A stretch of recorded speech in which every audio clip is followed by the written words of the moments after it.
Can you tell us how much money does the city have for a revised infrastructure list? Well, the good news is that what we've been able to do is find bits and pieces. I shouldn't use the word find because it's actually pretty hard work.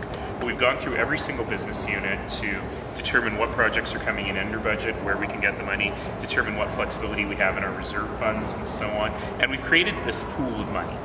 And the idea here is that we have so much infrastructure that has already been cost-benefit analysis has been done. We already know there are things we need, but we've never been able to fund them before. And so this is actually a very good news story that without increasing taxes or taking on more debt, we're actually able to get more people working and more stuff built in this lower construction cost market. So I'm really excited about that. So is there a dollar figure on how much? I don't have a dollar figure yet. Those will come out as we do the individual implementation plans. So you'll see, for example, that one of them is various park projects. And so the real question is, how much can you get them in for, and how far down the list of park projects can you go? Can you move on those, or do you need the province and feds to give you money as well? There's absolutely a requirement on some of these projects for cost sharing with the other orders of government. So what we've done is there are some places where the commitment is already there. There's some places where we know the program is coming or has been announced, but the money hasn't flowed yet. And so we've tried to leverage the federal and provincial money against whatever cost sharing we need to do in the city to move forward. So an example of that might be Airport Trail. The money that we're talking about setting aside doesn't build the whole thing, but it's in anticipation of some cost sharing with the other orders of government. And of course, some people have already noted on social media, if the city has this money, why isn't it lowering Calgary's taxes? Remember, this is one-time capital money. This is not operating money. Your property taxes pay for the base budget, the operating budget of the city. And as I've said many, many times, it's a very, very, very bad idea to use one-time money to lower ongoing taxes. And we don't see a new arena or field house in there? Yeah, that is not on the list. Certainly the multi-sport field house has been a major, major unfunded priority for us for some time. And we are reserving some funds for future priorities, which may include a contribution towards a multi-sport field house, but that work is not quite there yet.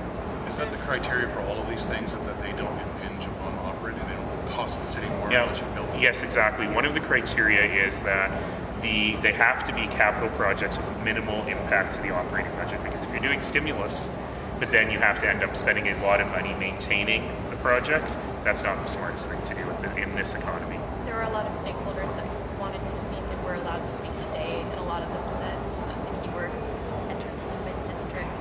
Didn't see that on the slides. What's that all about? Don't know. It was those public submissions were interesting because I wasn't quite sure what was being advocated for, other than generally spend more money on infrastructure, which is a good thing. In any case, we remain continuing to talk about lots of different issues, and certainly the Calgary Municipal Land Corporation is in the early stages of doing a new master plan for the Victoria Park neighborhood, which may well require some investments both from CMLC and from the City of Calgary, regardless of whether or not there is a big new event center there. Can you start these projects this summer, this construction season? Yeah, some of them we should be able to. Some of them are really opportunistic. Like, so the Baines Bridge near the zoo, the road's already closed. There's already all this work being done. We can really move forward on that one quickly. That's one example. So what are the next steps after today's meeting? So if council approves this list in principle today, it means that administration has to very quickly develop implementation plans for these projects that include funding sources, financing strategy, public consultation plans, and bring those back to council really in the next weeks and months, particularly for those where we could start the construction this year. And where does the upcoming provincial budget fit into these plans? Both the upcoming provincial and federal budgets, we are looking for cost-sharing monies. We believe that for the ones we've set aside, that will be there.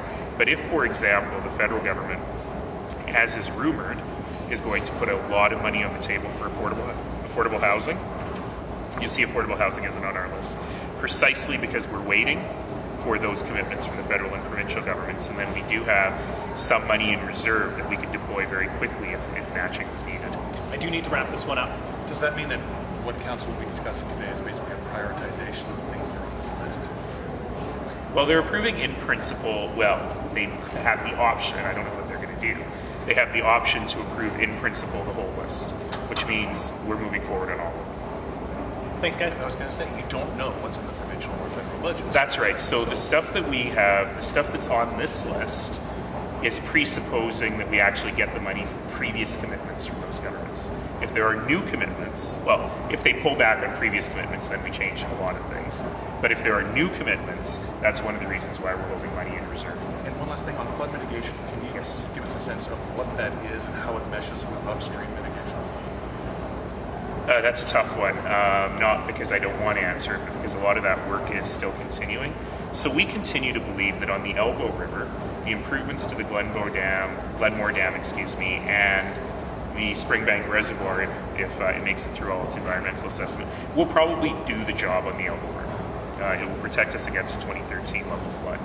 The question is that still a lot of work remains to be done on the Bow River, and it's pretty clear that some of that work will require armoring of the riverbank within the city limits. And so a lot of that is really about that, but I don't have more specifics in terms of where or what that might look like.